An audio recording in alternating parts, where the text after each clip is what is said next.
Please subscribe and don't forget to press the bell icon to get notified whenever we upload a new video.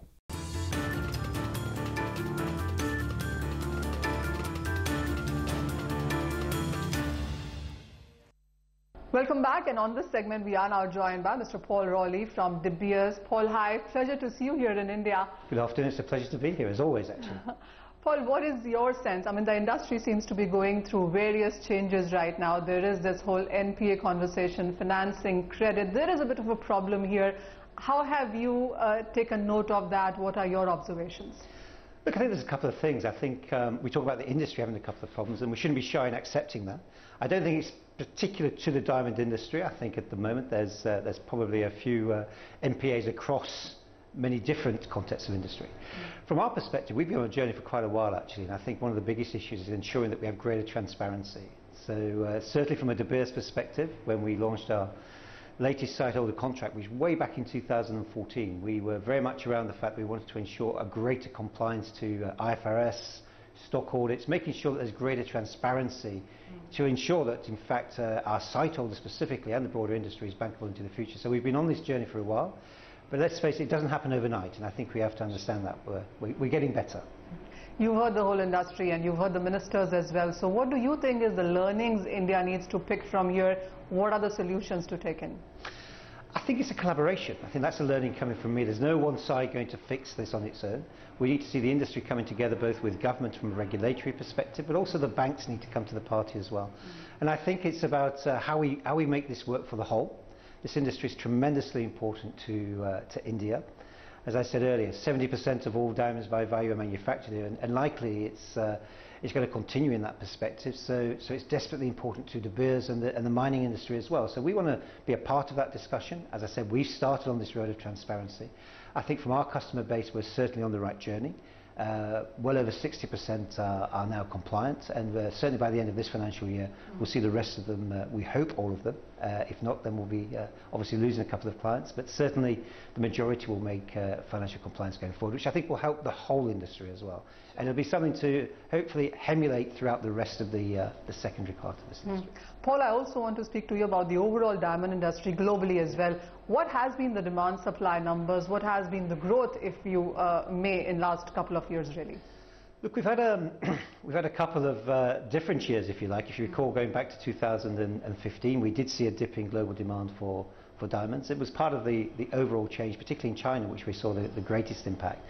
But we've been on a gradual recovery from that. I think perhaps from an India perspective, one of the issues has been more around the midstream noise. And as I said, I think we had a little bit too much polish within the midstream.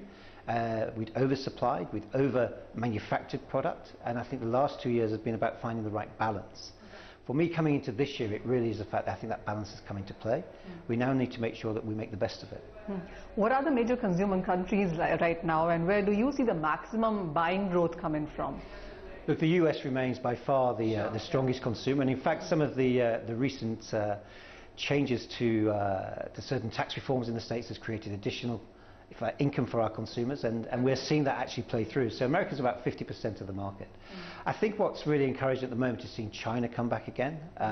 We've seen positive growth there, and likewise I think India's an exciting consumer market basically. I mean, domestically I don't think we're seeing it come to its true potential by a long way. How has the growth been in India really, and what plans do you have for India right now? What is the growth trajectory from here on? Look, I don't think we've seen significant growth in India. That's been disappointing, and I'm not 100% sure why that is, but we've certainly come back with trying to market more. When I say we haven't seen growth, I mean as an overall industry. I have to say that the Forevermark brand, the De Beers brand here, has done exceptionally well. It's really taking off, and I think we're seeing certainly a younger consumer starting to buy diamonds in a different way. But clearly the majority of product in India is at the wedding side of the jewellery, and I think that's still consistent. But we want to see people growing more, getting more excited about the product, and with that we're doing a much greater marketing campaign in India as well. We're working with the Diamond Producers Association and the German Jewellery Council in order to invest a little bit more and really try and bring diamonds back to life as well, also for the millennial generation. Paul, every time we talk about jewellery, it always is segregated in sense of gold jewellery and then gems and diamond jewellery, etc. And we've always seen more impetus perhaps for the gold jewellery rather than for diamond, because that is a standardized product there. Do you always feel that competition coming in? I'm not sure it's competition. I think it's almost a different purchase. I think gold is bought on for two reasons in India. One is from a jewelry perspective, but also from a longer-term investment perspective. Diamonds are very much around the jewelry. It's around the wearing. I think we need to see greater differentiation. I think there's some exciting opportunities coming in India around different design. I think we're seeing both traditional and almost a fusion of European and Western design coming together. And I think that's what's really exciting the whole diamond industry here. Okay. I also want to come back to the financing part of here. How has that been? In Indian markets, of course, we've gone through some rough patches here, but globally, have you faced those similar issues? Yeah, we've certainly seen a retraction from some of the major banks, Standard Chartered being one that has pulled back, and ABN and others have kind of reduced some of their exposure. On the other hand, we've seen new banks coming to market, particularly out of Dubai. And also we've seen alternative forms of investment, bonds, and the transparency that's been created. We've seen a number of our site holders take a very different approach to financing, much more long-term, outside investment, and I think that's the future. It's a mixture of both. And it's all about confidence. You know, if that transparency is there, then we feel confident enough to invest. And I think that's where the diamond industry needs to continue on its journey and mature into basically a normalized business. And how have the investments been? Because we've seen a lot of sectors being underinvested, whether it has been oil or industrial metals, etc. How has the diamond mining sector been? We've been investing heavily in mines. We have to ensure there's and is it profitable, really? Yes, it is. Yes, obviously De Beers has had a reasonably good couple of years, to be honest. But at the same time, we're investing heavily in Venetia in South Africa. It's well over $1 billion of investment that we're putting into that, and likewise into Zhuaneng, similar amounts to make sure that we've got diamond supplies going into the future. The diamond industry is a very long-term industry, a bit like the products. It's about relationships and the long term. Well, the investment is the same. You don't get a return immediately, but we're very confident that diamonds are here forever. So, Paul, you know, India, of course, is the biggest market when it comes to cutting and polishing of diamonds, and as you said, it's growing in sense of consumption of diamonds as well. If you had to make a presentation, if you had to hold a conversation with the bankers or the ministry here, what would really that be? Well, we do hold those conversations regularly with the bankers, and clearly the journey we've been on has been very supported by the bankers. We were at a number of conferences, and I think it really is about that continued transparency, understanding your customer. I think one of the issues we've mentioned to most banks is we don't invest in the industry, you invest in a business, in a company. You know, as was being mentioned, like from the NPS that the Indian industry has right now, diamonds perhaps is just 1% of it, but it really is about the perception. How does one change that? Well, diamonds they're a very valuable product, they're a very emotional product, and they tend to be very focused. And to one extent, that's a great thing because that's about marketing. But I think it is about looking at it as a business. And as I said, as an industry, we need to make sure we are transparent, and we need to make sure that as a banking and a financial institution, that we don't just look at the whole industry, don't look at a few bad apples in the pot, so to speak. Let's look at the whole, and let's really then come into understanding each business on its own merits, and let's do our due diligence to make sure that we understand them, and then invest in them. There's some really good companies out there doing exceptionally well, and particularly in India. So if I had to tell you to come out with a challenge or a opportunity that the sector stands on right now, what would that be? I think we've got a great growth opportunity. As I said, we've got one of the best platforms at the beginning of this year that we've had for a number of years, where we see ourselves in balance. The opportunity for me is how do we take that forward? And that is about creating trust. Trust in our banking, trust in our businesses, trust for our consumers. So it's all about trust at the end of the day, and transparency. Oh, absolutely. Paul, one final question. And while somebody is buying diamonds, I understand it's not always about investment when it comes to diamonds, but what really has been the price increase for diamonds in the last couple of years? And is there any projection that you're working with? Look, I think we've seen polished prices really slightly weaker over the last couple of years. Certainly in the beginning of this year, we've seen the opposite trend. So as demand and supply comes into balance, I think we're seeing polished prices rise, which is a good thing. It gives us all much more confidence. And they seem to be very, very stable at the moment. Likewise, that's pulled through rough prices as well, which of course from a mining perspective is encouraging. And when I look at the demand supply into the future, I see a very optimistic view of the world. I think we're going to be in balance, and as I said, our operation is to literally mine to demand. So we think we've got back to that balance. It's about making sure we maintain that going forward, and not oversupply or undersupply a market. They're equally difficult. Okay, just final question. I'm going to just squeeze this in. Yeah, sure. Are there any new mines coming up? How has the competition been? How has the global demand supply balance been? I mean, as you said, you are looking to balance that, but how has investments from other companies, other countries really? No, look, I mean, recently, as I said, we did close one mine in Canada, but then again, we opened a new one in Gachiquea. We constantly, from a diverse perspective, we have investments in exploration, and we're looking both in countries which we're operating and further afield. There are projections, not ourselves, but another producer opening up a new mine in Angola, Luax, in the near probably 3-4 years or so. But they aren't something you find every day. And a lot more of our investments are in ensuring that the assets we have, which are world-class, that we invest in those assets to make sure that we've got a longer-term supply into the future as well. Not to say that we're not constantly looking for those new opportunities and new mines as well. And the technology is not so far away, because De Beers recently has gotten into blockchain as well. Exactly. So digitally, tracking the diamonds there. How has that been? How has that change been? And how is that going to change the industry now? Look, I think there's a lot around provenance, understanding where your diamond has come from, and ensuring that, again, that transparency is there. Blockchain will, we believe, certainly offer that going into the future. Will ensure that at a consumer level you can be confident that your natural diamond has come from where you believe it to have come from. We're not fully there with the technology yet. This is a pilot case. We've announced ahead of time. We're investing a lot of effort in ensuring that we can really give consumer confidence to our products and create that chain of custody all the way through. So it's an exciting opportunity. It is. It's technology working as it should be. And I think technology will come to fore more and more in the industry. We've seen tremendous utilization of technology in India, and likewise in beneficiation, in cutting and polishing. But the next stage is also marketing. How is the internet playing? How do we make sure that we've got omni-channels coming through the system? So the whole space in which we operate within diamonds is as exciting as anything else, and we need to be right at the forefront. It sure is, and so is blockchain. Putting two together, I think, is very, very exciting. Paul, thank you so much for taking time out for us. Really has been great talking to you. Thank you. Real pleasure. Thank you very much. Weekly dose of what's brewing in the space. I'm Manisha Gupta, and it has been a week for the crude oil prices to move further higher up. The geopolitical concerns loom as missiles were exchanged between Iran and Syria, and the US reimposes sanctions on Iran as it walks out of the multinational Iran nuclear accord.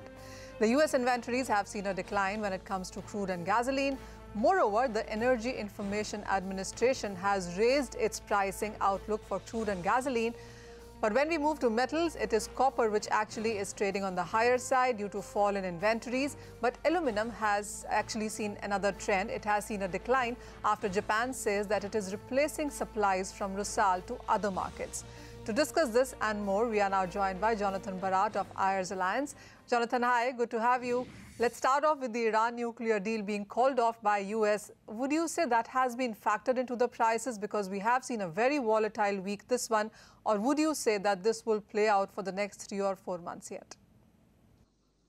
Manisha, good morning. Look, I think at the end of the day, yes, it is. I mean, only news last night we heard that Iran was accusing the US, or OPEC and Iran were accusing the US was accusing Iran for the increase in the prices. So there's a bit of tit for tat at the moment in terms of who actually caused this price increase. But I think at the end of the day, it's a combination of quite a few things.